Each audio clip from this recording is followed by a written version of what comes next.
Le visage fermé, Blaise Hassani attend des clients qui ne viendront pas. Son échoppe est fermée depuis 4 jours. On est touché parce qu'on ne gagne plus d'argent et on est toujours en train de dépenser. Ce qui fait que même le capital d'argent qu'on avait commence à diminuer. C'est pourquoi on est en colère. Un manque à gagner qui inquiète aussi d'autres commerçants d'Ouvira en cette 4e journée ville morte décrétée pour exiger le départ de la ville du général Olivier Gassita, un officier des FARDC réaffecté depuis lundi à Ouvira. Ce sont les autorités qui nous l'avaient amené et ce sont elles qui doivent chercher la solution et voir comment nous aider. Parce que ce qui compte, c'est la voix du peuple et c'est nous qui sommes affectés. On ne veut pas de cet homme. Qu'il nous amène quelqu'un d'autre pour voir si on va reprendre les activités. L'homme dont il parle, le voici. Le général Olivier Gassita est chargé par Kinshasa de superviser les services de renseignement dans la région. Mais pour les Wazalendo, il n'est pas irréprochable. Il l'accuse notamment d'avoir joué un rôle dans la prise de la ville de Bukavu par le M23 en février dernier. Une perte stratégique qui alimente depuis les tensions entre l'armée congolaise et ses supplétifs, avec des affrontements meurtriers. Vendredi, une réunion a été organisée à la mairie d'Ouvira en présence des représentants de la société civile, des Wazalendo et des FARDC pour tenter de désamorcer la crise sans succès. Nous demandons aux autorités au niveau national et provincial de tout faire pour amener une autre autorité militaire à envie de remplacer avec le général Gassita parce qu'il est de mèche avec l'M23. Jeudi, Kinshasa a tenu à exprimer sa totale confiance en Olivier Gassita. Il a le total soutien des autorités, et surtout des autorités militaires. Et ces autorités savent que c'est un patriote qui ne va jamais se compromettre. Les forces armées de la République démocratique du Congo déclarent également leur soutien total aux patriotes Wazalendo et leur demande de ne pas céder à la manipulation orchestrée par l'ennemi. Une délégation gouvernementale était attendue vendredi à Ouvira, mais au final, elle n'est pas arrivée. Selon des habitants, des tirs d'armes lourdes et légères étaient entendus vendredi soir dans la ville sans que les belligérants soient identifiés.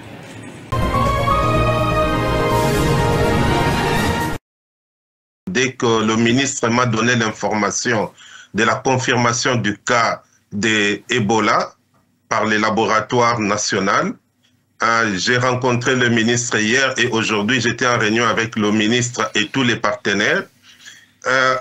Aujourd'hui, le bilan est de 32 cas et 15 décès.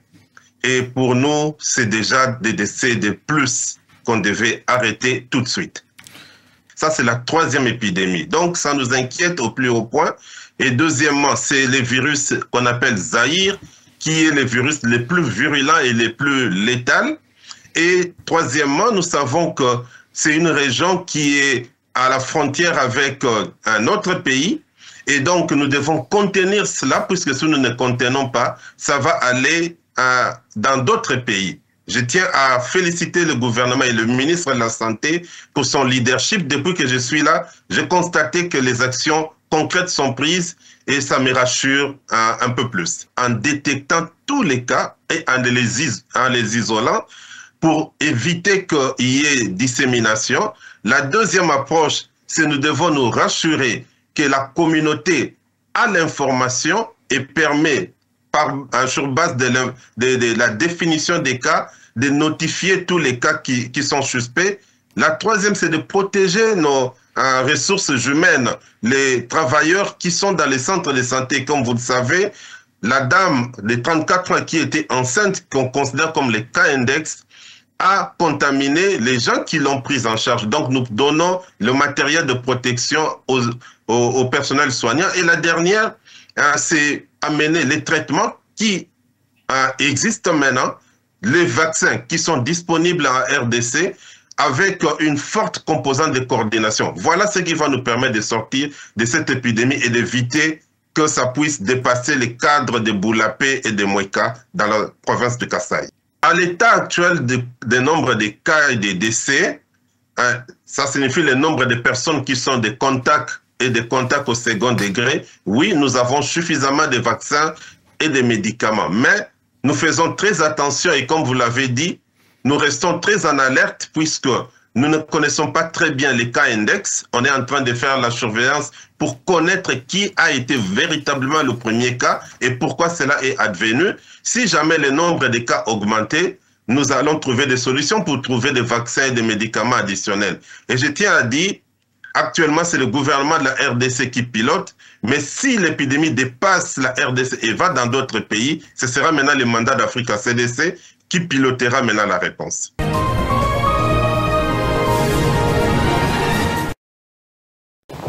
Cela fait des siècles que le village d'Apakine existe. Ici vit l'une des dernières communautés autochtones de Lagos, sur cette côte autrefois réputée pour sa culture de la noix de coco. Mais des palmiers, il n'en existe plus beaucoup. La dernière bande de 50 mètres avec des cocotiers a disparu il y a 4 ans, balayée par les vagues.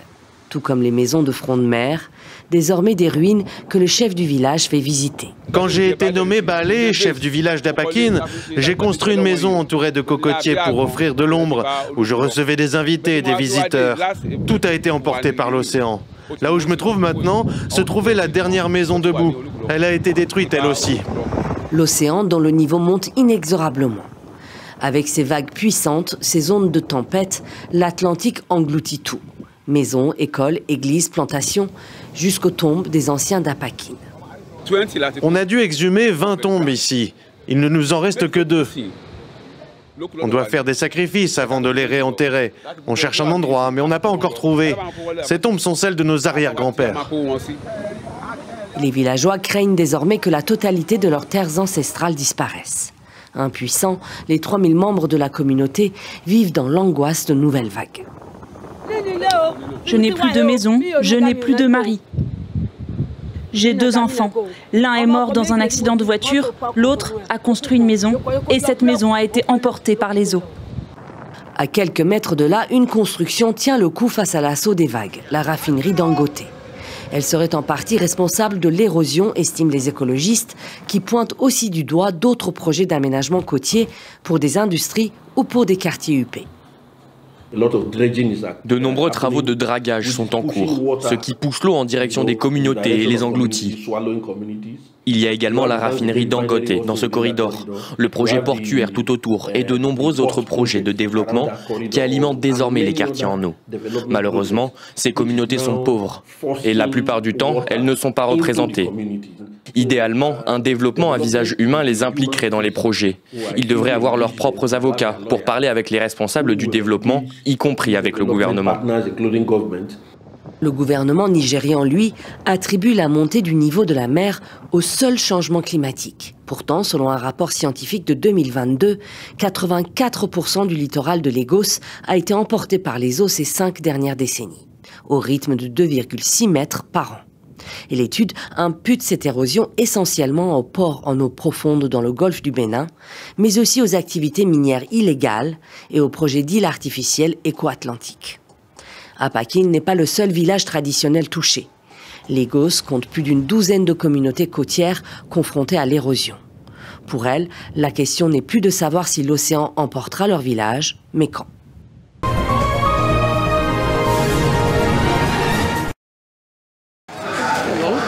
Mariam Diaye est née et a grandi ici, à Quartier B, à Dakar.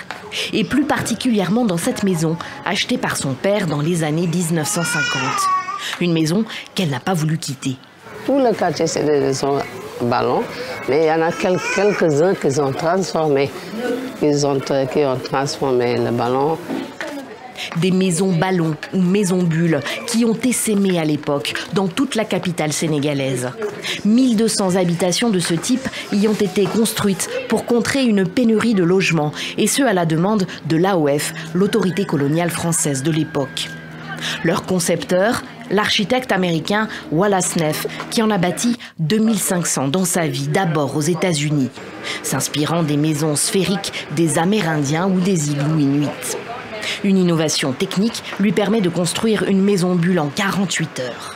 On commence par une fondation, un cercle de 6 mètres de diamètre, sur lequel on vient accrocher un ballon en néoprène qu'on gonfle, sur lequel on va venir mettre une armature métallique et projeter un béton à prise rapide qu'on appelle la gunite. Et ensuite, on pouvait dégonfler le ballon et le réutiliser pour d'autres maisons d'eau. Un procédé très économique, mais qui reçoit au Sénégal un accueil mitigé. Ce concept et cette typologie ne prend pas en compte le mode de vie des Sénégalais, puisqu'on ne vit pas en famille, ou très peu en tout cas en famille nucléaire. Et donc très vite, le besoin d'extension va se faire sentir et le ballon n'est pas prévu pour l'extension d'une famille. Au fil des décennies, les maisons bulles disparaissent, mais certains propriétaires tiennent à sauver les leurs et construisent autour d'autres pièces de vie ou des bâtiments plus conséquents, comme Sekouna Yansane, qui a fait de sa demi-sphère le cœur d'un plus vaste complexe familial. Disons que moi je trouve déjà les boules très atypiques, une construction que j'aime bien, la boule. La hauteur de plafond m'a vachement plu. Et donc je me disais, mais enfin, pourquoi casser? C'est des choses qu'on devrait garder. Et donc je cherchais à voir comment construire ici, en fait, sans casser la boule. Une centaine de maisons bulles a survécu à l'urbanisation galopante de Dakar. Sans organisme historique ou architectural pour les préserver, les petits igloos de béton sénégalais n'ont que leurs habitants pour protecteurs.